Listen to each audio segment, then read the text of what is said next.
Então vamos dando sequência aqui e a gente vai falar a importância de estar consciente e a importância da meditação. Só que antes de eu começar a falar desse tópico, que ele é muito importante, presta atenção no que eu vou te falar aqui e agora. A saúde, uma vez perdida, pode se tornar algo irrecuperável, tá? Infelizmente, o ser humano, ele perde a capacidade de perceber o risco que é perder sua saúde quando se está saudável. Mas acredito que, assim como eu, você já deve ter perdido a sua saúde alguma vez, ou ficado internado, ou ficado na cama, etc. Agora, imagina que essa é a realidade da vida de muitas pessoas, porém diariamente, lutando para ter saúde. E que infelizmente o dinheiro ele não consegue reverter esse quadro. E temos centenas de milhares de casos que podemos citar aqui, e inclusive no decorrer do curso eu já citei alguns para vocês. Então, por mais milionário ou bilionário que você seja, se você perder a sua saúde a tal ponto, pode ser algo irreversível, ok? Então, prestou atenção aqui no que eu acabei de te falar? Então, vamos para essa aula e nessa aula nós vamos falar sobre a meditação. Meditação junto com a mente atenta ou mindfulness. São os dois mais importantes recursos para a sua saúde.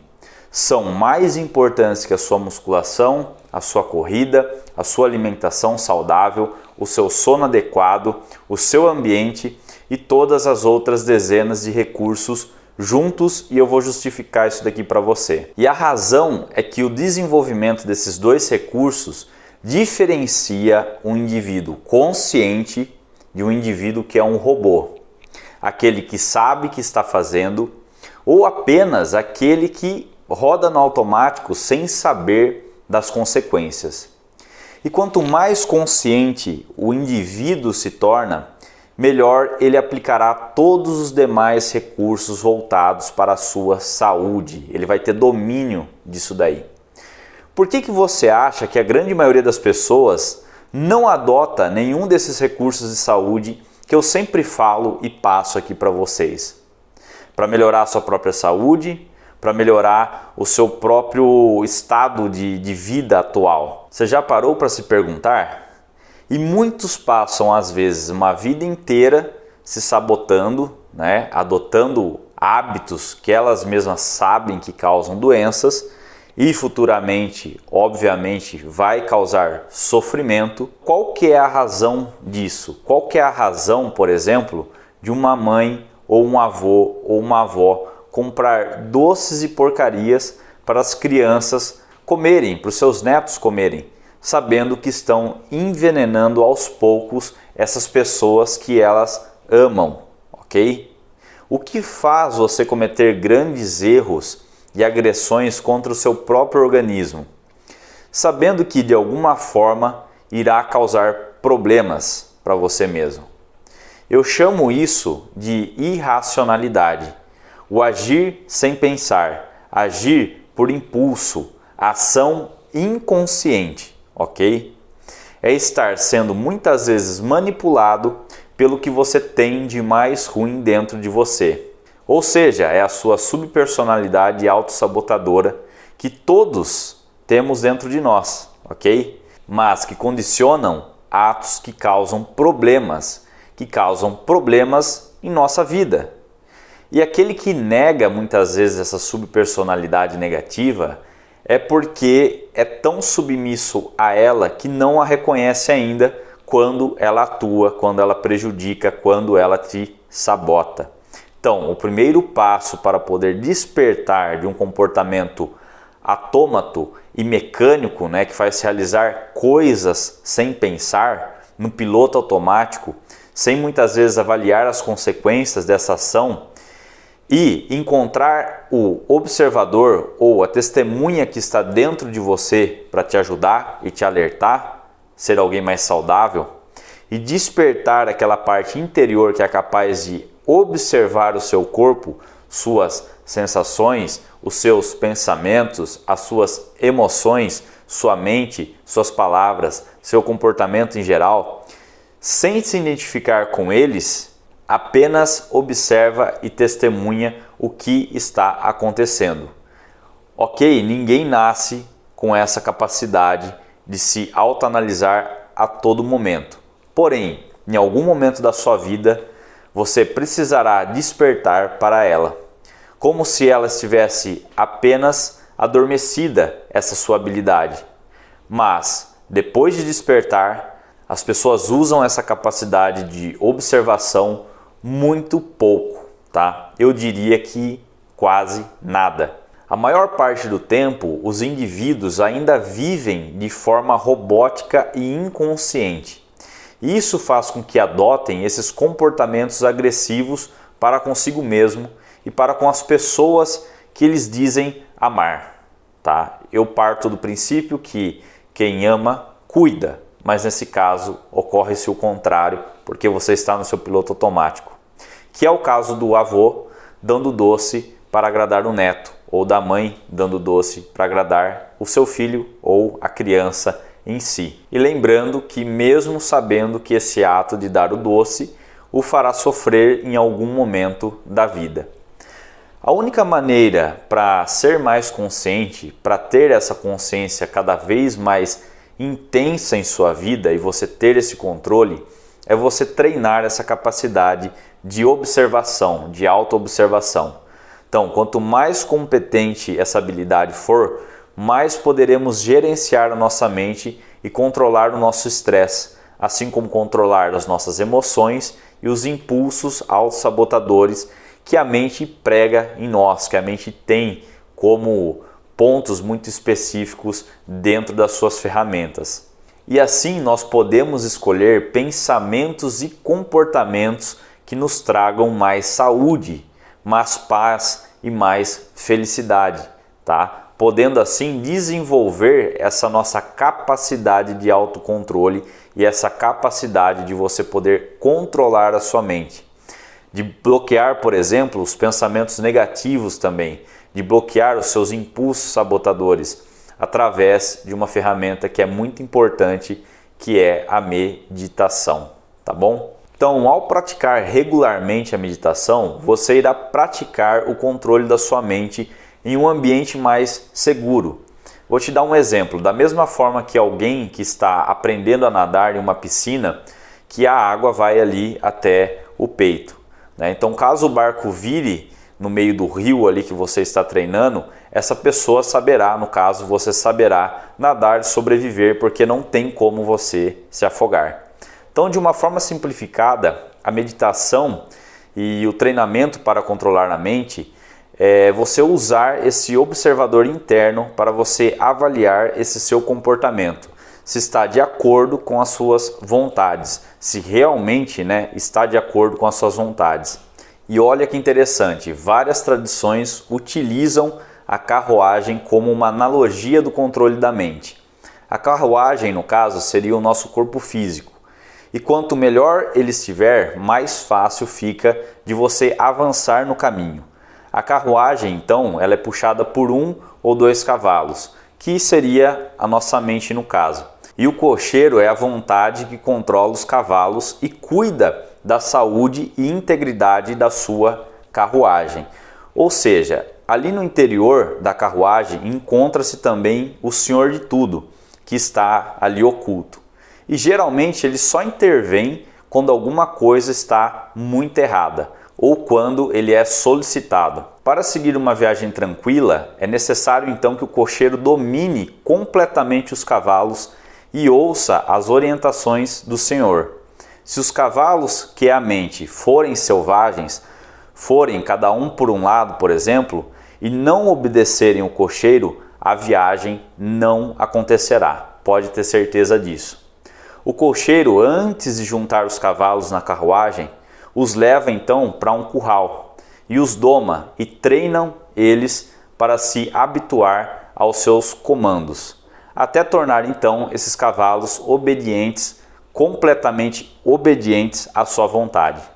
Só então ele coloca os cavalos na carruagem para poder seguir a viagem. Assim também nós usamos a meditação para treinar a nossa vontade em controlar a nossa mente e os nossos pensamentos. Mas antes ela precisa também controlar o corpo e seus movimentos. Da mesma forma que na natação é muito mais fácil treinar em uma piscina rasa do que no meio de um rio muito profundo, onde você pode ficar encoberto e acabar se afogando. Assim também é muito mais fácil treinar a vontade do controle da mente em um momento qualquer do que no meio de uma crise emocional profunda, onde você não consegue ter o controle e o comando das suas emoções. Então a meditação é qualquer técnica que utiliza a vontade para controlar a mente.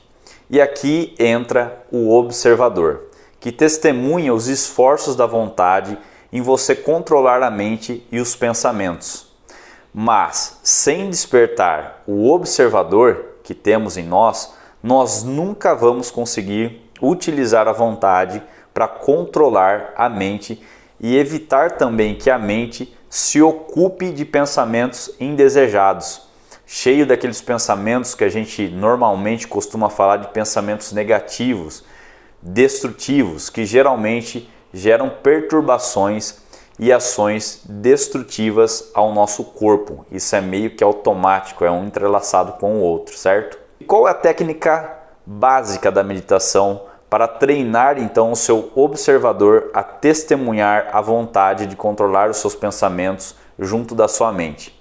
Então, são necessários alguns passos obrigatórios para você fazer essa meditação, mesmo ela sendo básica. Então, o primeiro desses passos é você se sentar ereto, manter os seus pés firmes no chão, tá? Com a coluna ereta e a cabeça ereta também sobre a coluna, manter os seus olhos fechados, ok?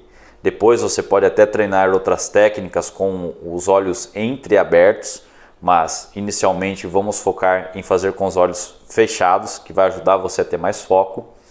Então foque a atenção na sua respiração nasal, sentindo o ar entrando e sentindo o ar saindo. Depois você também pode treinar outras técnicas de controle da atenção junto com a sua respiração, tá? Mas vamos fazer o básico aqui primeiro. Quarto passo é você fazer uma respiração completa, tá? Utilizando a respiração abdominal, onde você tem ali os gominhos, né? Só que não. Então faça várias respirações consciente, sempre mantendo a sua atenção completa no seu nariz e na sua respiração.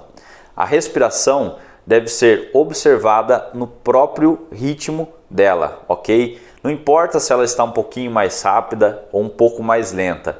Não tente ficar a todo momento controlando e dominando a sua respiração, porque isso não vai dar certo. Então apenas a observe.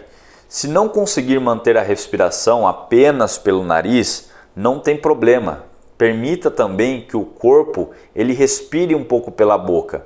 O corpo ele vai te guiando, ele vai te mostrando como você deve respirar e como você deve manter o ritmo dessa respiração completa, enchendo totalmente o seu pulmão e soltando totalmente o ar, esvaziando os seus pulmões, ok? Sexto passo, faça um relaxamento do corpo inteiro, usando qualquer técnica que você tenha ou qualquer técnica que você conheça, tá? Para começar o relaxamento, geralmente a gente começa fazendo o relaxamento dos pés e nós vamos subindo panturrilhas, as coxas, chegando no seu quadril, abdômen, tórax, braços, pescoço, chegando até a cabeça. E o sétimo passo, quando você sente que o corpo está completamente relaxado, ele não precisa mais fazer nenhum movimento. Esse é o momento para você então utilizar a sua vontade para controlar o seu corpo e também impedir que ele faça qualquer tipo de movimento involuntário, tá? Se você então começar a sentir que está parecendo uma coceira, você não permite que o seu corpo se coce e você acaba observando e atentando para ter a certeza que a vontade sua está dominando o seu corpo e não o contrário, um estímulo de fora que acaba te tirando a atenção e você perde esse processo de relaxamento do seu corpo. Oitavo, quando o corpo permanecer completamente imóvel e impedido pela vontade de realizar qualquer movimento, e essa vontade ela parte diretamente de você, da sua mente consciente, começa a etapa de controlar a entrada de pensamentos na sua mente. Então, a vontade tentará manter sempre a mente focada apenas no seu presente, no aqui e agora, impedindo que os seus pensamentos de futuro ou aqueles pensamentos do passado, que ocupam algum lugar na sua mente, tomem o protagonismo e acaba interrompendo esse seu processo de atenção plena no aqui e agora. Da mesma forma, ele impede que pensamentos de julgamentos venham até a sua mente. Então, tanto os julgamentos externos quanto os seus próprios julgamentos. Então, você deverá ficar focado apenas no seu corpo e na sua respiração. O observador fica atento para testemunhar que a vontade consegue manter então todos os pensamentos indevidos fora da sua mente. Durante todo o processo, o corpo deve ser mantido imóvel pela sua própria vontade, tá? E 10º ponto, toda vez que o observador detectar que algum pensamento entrou na sua mente, alerta a vontade para afastá-lo delicadamente do processo da sua mente. Para isso, você pode voltar novamente à sua força de vontade e trazer a atenção para sua mente no momento presente, apenas focando também na sua respiração. Essa serve como uma espécie de base, de âncora para você manter a mente focada no processo, sem permitir que outros pensamentos ocupem no lugar dela, ok? Que ela não fique sobrecarregada. Essa é a técnica básica, iniciante de meditação. E a partir dela você poderá usar qualquer uma das centenas de técnicas que existem por aí. Se você abrir o Google, se você abrir o YouTube, vão existir milhares de técnicas de meditação. Mas comece pelo básico e depois você vai avançando, chegando em outros níveis de meditação. Bom, se você quer de fato ter uma saúde mais plena e qualidade de vida, é essencial fazer um treinamento de meditação diário. Sem treinar, isso não é possível. Não é possível você conseguir ter o controle pleno da sua mente. Por quê? Porque hoje a gente vive sobrecarregado de informações, a gente vive sobrecarregado de questões que são negativas, de um futuro incerto, de pontos que não conseguem dar uma base de sustentação para uma mente totalmente saudável. Então, da mesma forma que a gente tem que cuidar diariamente do nosso corpo, tomar banho, escovar os dentes, a gente tem que tomar conta da higienização da nossa mente e das nossas emoções. Esse é um processo diário. Então procure fazer esse treinamento da sua mente, essa meditação, pelo menos pela manhã, tá? O ideal é você fazer 2 vezes ao dia, de manhã e à tarde, ou de manhã e à noite, para você ter um maior desempenho e você conseguir o quanto antes ter um maior controle da sua mente. E lembre-se, é essencial esse processo para quem quer melhorar a saúde. Porém, quem não quer melhorar a saúde, é só não fazer, tá bom? Fique à vontade, você tem o seu livre-arbítrio, mas quem quer ter uma melhor saúde tem que fazer isso daí. Então, contem comigo e nos vemos no próximo vídeo. Até mais!